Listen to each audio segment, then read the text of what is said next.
Good morning student. आज मैं lesson 15 में मेघ आए कविता के प्रश्नोत्तर कराऊंगी। 8 तक के प्रश्नोत्तर हो चुके हैं। अब मैं 9 प्रश्नोत्तर कराऊंगी। पहला 9 प्रश्न है। 9 प्रश्न आपका कराया जाएगा। 9 प्रश्न है, कविता में कवि ने आकाश में बादल और गांव के मेहमान के आने का जो रोचक वर्णन किया है उसे लिखिए। उत्तर है, पहला आपका है आकाश में बादल। आकाश में बादल उमड़ घुमड़ कर आने लगे। उनके बन ठन के आने से पूर्व उनके आने की सूचना ठंडी बयार ने दे दी। हवा ने आंधी का रूप ले लिया। दरवाजे खिड़कियां खुलने लगे। धूल उड़ने लगी। पेड़ हिलने डुलने लगे। तालाब में आशा का संचार हुआ। नदी भी प्रसन्न हो उठी। लताओं का मन भी खिल उठा। उनकी व्याकुलता दूर हो गई। क्षितिज पर बादल गहराए और रिमझिम वर्षा होने लगी। फिर है गांव के मेहमान।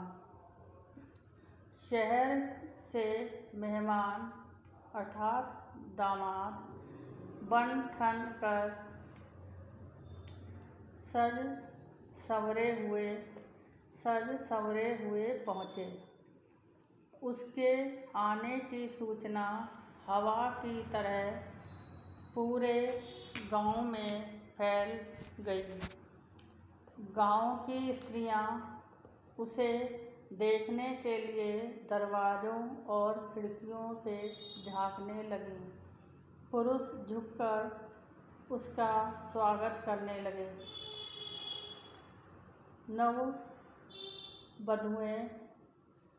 नववधुएं उसे घूंघट की ओट में देखने लगीं। गांव के बुजुर्ग पुरुष ने झुककर उसका स्वागत किया। कोई उसके पैर धोने के लिए परात में पानी भर लाया। उसकी गृहिणी पत्नी ने उसे किवाड़ की ओट में निहारा। मिलन की बेला में आँखों से आंसू बहने लगे।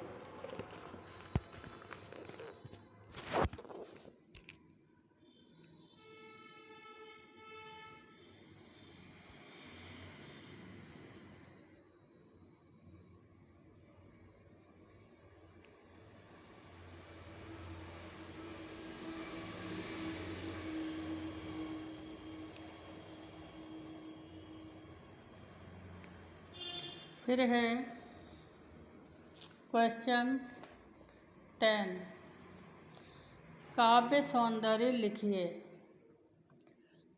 इसमें है, पाहुन ज्यों आए हों गाँव में शहर के, मेघ आए बड़े बन ठन के संवर के। इसमें पहले आपका भाव सौंदर्य बताया जाएगा, उसके बाद शिल्प सौंदर्य होगा। भाव सौंदर्य में मेघों के आने की तुलना सज धज कर आए शहरी मेहमान अर्थात दामाद से की है। ग्रामीण संस्कृति में दामाद को बड़ा महत्व दिया जाता है। ग्रामीण संस्कृति में दामाद को बड़ा महत्व दिया जाता है। उसके आने से गांव में उल्लास का वातावरण बनता है।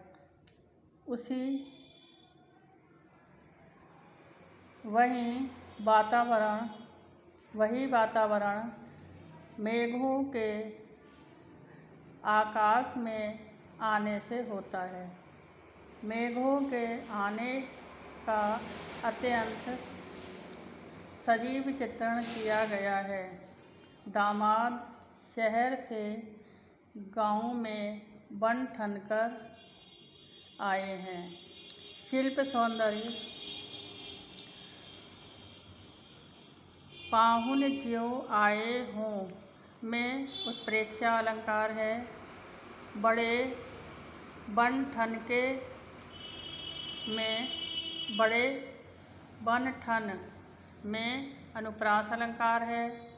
मेघ आए बड़े बन ठन के सवर के में मानवीकरण अलंकार है। भाषा सरल किंतु आलंकारिक है। शब्द चयन सटीक और भावानुकूल है। तुकांत छंद है। इसके बाद आपका रचना और अभिव्यक्ति। इसमें पहला क्वेश्चन है 11 रचना और अभिव्यक्ति। इसका वो क्वेश्चन है 11। भाषा के आने पर अपने आसपास के वातावरण में हुए परिवर्तनों को ध्यान से देखकर एक अनुच्छेद लिखिए। उत्तर है भाषा। आंसर है वर्षा आने से पूर्व चिलचिलाती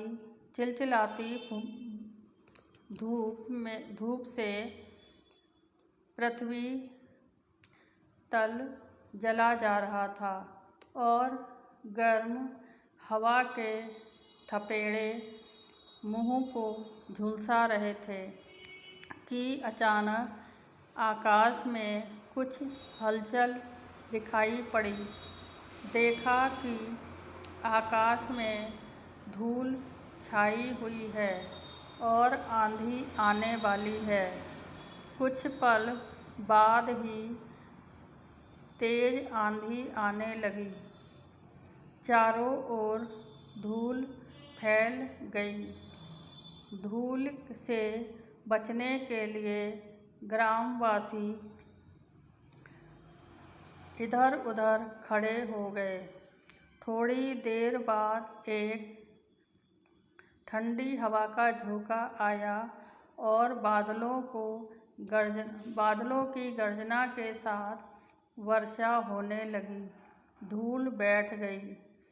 लोगों ने राहत की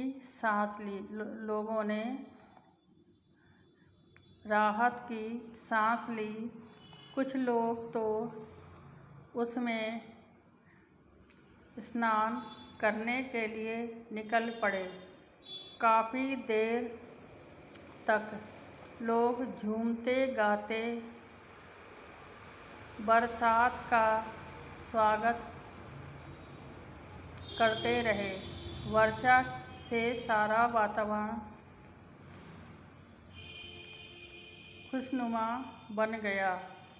ठंडी बयार चलने के कारण घरों के दरवाजे व खिड़कियां खुल गईं। लोग छतों पर चढ़कर इस सुहावने वातावरण का आनंद लेने लगे। यह अलग बात है कि कुछ एक स्थानों पर पानी जमा होने से यातायात जाम हो गया और यात्रियों को बड़ी कठिनाई का सामना करना पड़ा। प्रश्न है आपका 12 कवि ने पीपल को ही बड़ा बुजुर्ग क्यों कहा है? पता लगाइए। प्रश्न है, कवि ने पीपल को ही बड़ा बुजुर्ग क्यों कहा है? पता लगाइए।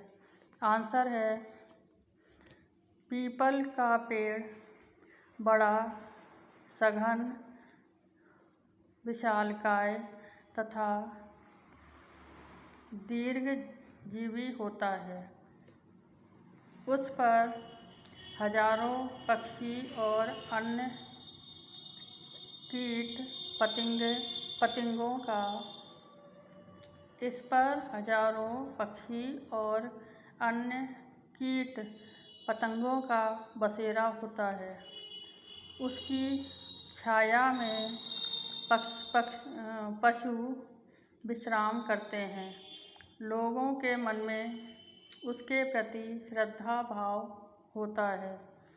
उसकी पूजा उपासना की जाती है। संभवतः गाँव में कोई ऐसा दीर्घजीवी, विशालकाय और उपास्य पेड़ न होगा, इसलिए कवि ने उसे बड़ा बुजुर्ग कहा है। क्वेश्चन 13। कविता में मेघ को पाहुन के रूप में चित्रित किया गया है। हमारे यहाँ अतिथि, यहाँ पे दामाद को कहा गया है, को विशेष महत्व प्राप्त है, लेकिन आज इस परंपरा में परिवर्तन आया है। आपको इसके क्या कारण नज़र आते हैं? लिखिए। आंसर है, आज भी परिवार में दामाद को सम्मान तो प्राप्त है, लेकिन उतना नहीं जितना पहले प्राप्त था। इसके कई कारण हैं। सबसे पहला कारण है कि समाज में बढ़ती दहेज प्रथा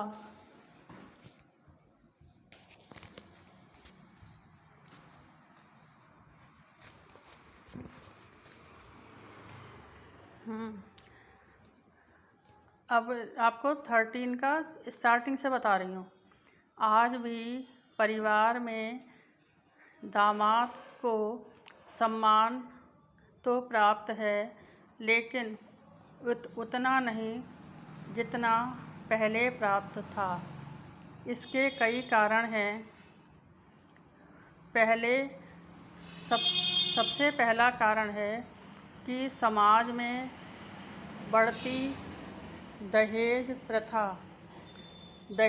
प्रथा ने दामाद के प्रति एक परंपरा में परिवर्तन ला दिया है। दहेज प्रथा ने दामाद के प्रति एक परंपरा में परिवर्तन ला दिया है। आज दामाद बनाया नहीं, खरीदा जाता है। आज वह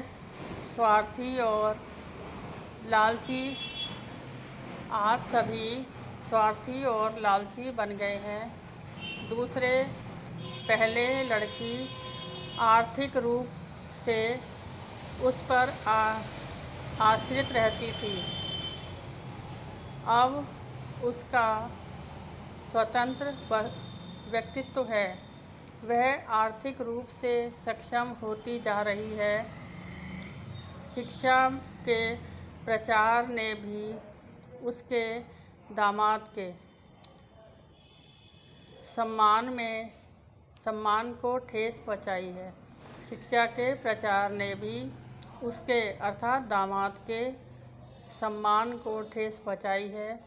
शिक्षित वर्ग उसके गुणों के आधार पर उसका सम्मान निर्धारित करता है। तलाक नारी उत्पीड़न के बढ़ते मामलों ने भी इस परंपरा के परिवर्तन इस परंपरा के परिवर्तन में महत्वपूर्ण भूमिका निभाई है। जैसे आपके 13 तक क्वेश्चन आंसर हो गए हैं।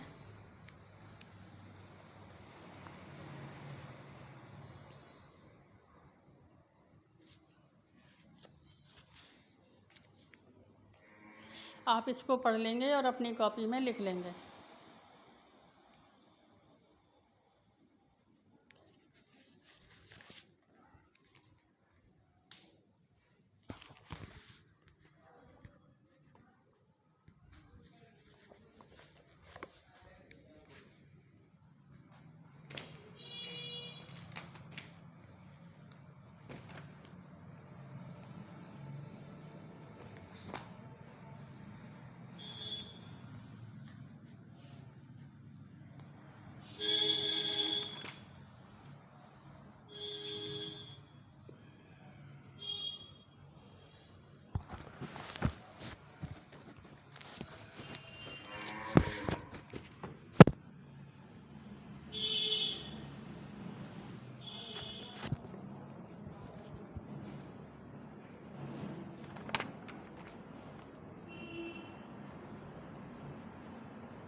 मुतमईन